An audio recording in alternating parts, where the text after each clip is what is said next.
पंचायत मंत्री को पागल कहते हैं।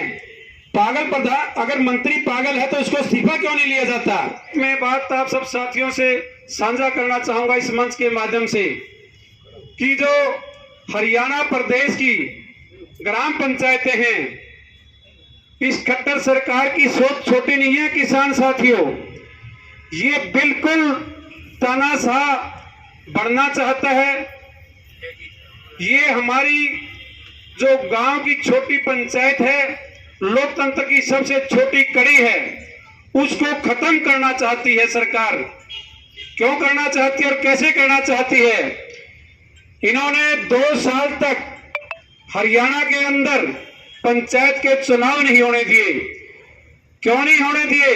ये देख रहे थे कि इस हरियाणा प्रदेश की हालत ये दबाना चाहते हैं, ये खत्म करना चाहते हैं लोकतंत्र प्रणाली को। सबसे पहले जो हरियाणा की पंचायतों के चुनाव इन्होंने 2 साल तक नहीं होने दिए।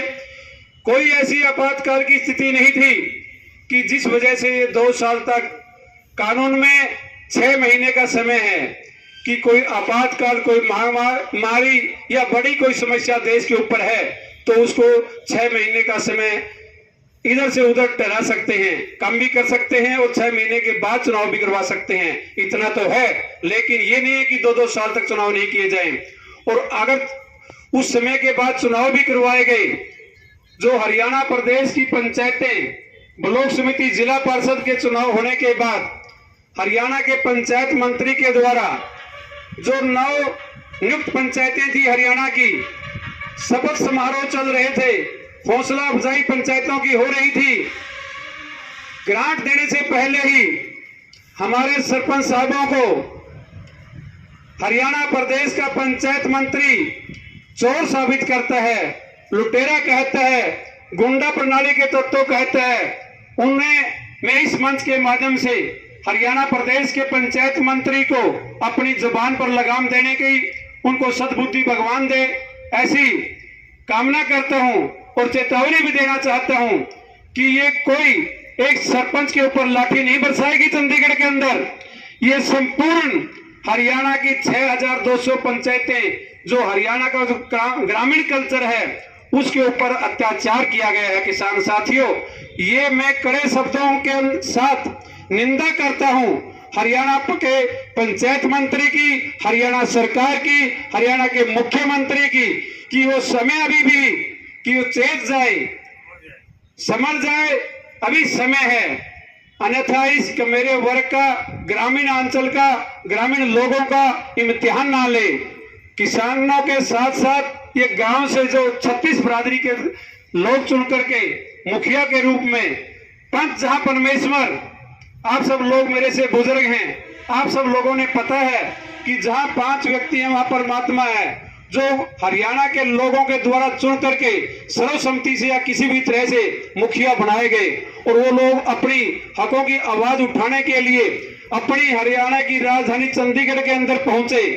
वहां पर वो अत्याचार किया गया, वो हमारी माता बहनें, वो जो सरपंच 50% सरपंच महिलाओं को बनाया गया, उन महिलाओं को बाहों से घसीटा गया। महिलाओं के द्वारा नहीं, जेंट पुलिस अधिकारियों के द्वारा। ये वीडियो बोल रहा है, मैं नहीं बोल रहा, ये सबूत बोल रहे हैं। हमारी बहनों के ऊपर लाठियां से अत्याचार किया गया। मैं खुद और मैं पूरे भारतीय किसान यूनियन की तरफ से, इसके अलावा कल हमने हरियाणा एसकेएम की मीटिंग में निर्णय लिया और प्रेस नोट में कहा, पत्रकार छाकर साथियों के माध्यम से हरियाणा सरकार को चेतावनी दी कि हरियाणा के सरपंचों के साथ मुख्यमंत्री की 9 तारीख को जो मीटिंग होनी है, उससे पहले भी जब भी कभी जरूरत पड़ेगी तो हम सरपंचों के साथ हैं, और उसके बाद भी अगर सरकार कोई निर्णय पर नहीं पहुंचती तो पूरा हरियाणा एसकेएम, हमारे ग्रामीण पंचायतें, जो हमारे भाई, हमारी बहनें, हमारी माताएं सरपंच चुन करके पहुंचाई गई हैं, उनके साथ कंधे से कंधा मिला करके हरियाणा का एसकेएम 2 कदम आगे चलने का काम करेगा। मैं इस मंच के माध्यम से हरियाणा के मुख्यमंत्री को ये बात पहुंचा देना चाहता हूं कि उनको छोटे में मत आंके। ये हरियाणा के कमेरे किसान वर्ग के अलावा ग्रामीण अंचल पर आपने हाथ डालने का काम किया है। आप अभी भी समय है, चेत जाएं। इनको जो इनके हक हैं, ये कोई ऐसा कार्य नहीं मांग रहे जो पंचायत की मुख्यमंत्री से नहीं हो सकता। ये वो काम करना चाहते हैं जो गांव की गलियां, नालियां, शिक्षा, चिकित्सा, सुरक्षा जो सरपंच के अधिकार क्षेत्र हैं वही मांगने का काम सरपंच करने गए थे। लेकिन जो सदियों से जो हरियाणा का कानून बनाया गया उसको खत्म करने का काम हरियाणा सरकार पहले सरपंचों से लागू करना चाहती है।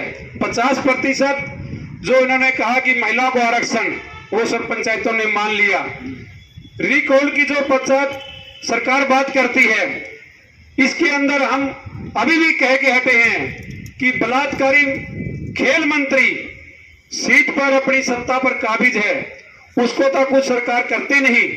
जो हमारे नवनियुक्त सरपंच हैं उनकी सैकड़ों सरपंचों की हड्डियां तोड़ दी गई और कल रात को वो कार्य किया जो अंग्रेजों ने भी नहीं किया, उनके टेंटों को उखाड़ा गया।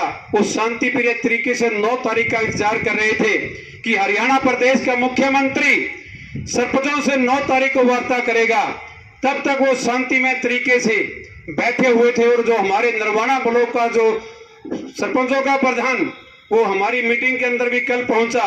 हमने एसकेएम की तरफ से उनको आश्वासन दिया कि जहां कहीं भी जरूरत होगी हम सरपंचों के साथ, हम पंचायतों के साथ, हम कमेरे वर्ग के साथ जो गांव की लड़ाई है, जो गांव को तोड़ना चाहती है सरकार, उसके साथ खड़े रहेंगे। हमने पूरे एसकेएम की तरफ से आश्वासन दिया और हम साथ रहेंगे। हम वादा करते हैं कि एक सरकार को चैन की नींद नहीं सोने देंगे। कल हमारी माता बहनें, हमारे नौजवान सरपंच, पढ़े लिखे हुए सरपंच, सरपंचों के ऊपर सभी कानून लागू होते हैं, बिल भरवाए जाते हैं, सारी एनओसी ली जाती है, +2 पास सरपंच होने चाहिए। और वो जो वहां बैठे हुए हैं वो 8वीं फैल बैठे हुए हैं। शर्म इस सरकार के ऊपर आनी चाहिए। उन्हें डूब मरना चाहिए चूड़ी भर पानी में।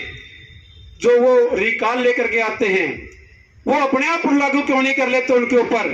वो शब्द लेते हैं जब तो कहते हैं कि बेटी बचाओ बेटी पढ़ाओ का नारा देंगे, सबका साथ सबका विकास करने का काम करेंगे, सबको सभी सुविधाएं देने का काम करेंगे। पंचायत मंत्री को पागल कहते हैं। पागल प्रधान, अगर मंत्री पागल है तो उसको इस्तीफा क्यों नहीं लिया जाता? वो लाठियां बरसाता है पूरे हरियाणा के सरपंचों के ऊपर। वो पागल हो चुका है, वो तो उसको फिर इलाज करवाएं, आगरा मेडिकल में ले जाएं, रोहतक मेडिकल में ले जाएं, जहां उनका इलाज होता है पागलों का, उसको वहां दाखिल करें। वो सत्ता पर क्यों बैठाए हुए हैं, कुर्सी पर क्यों बैठाए हुए हैं? मैं इस मंच के माध्यम से सरकार से पूछना चाहता हूं।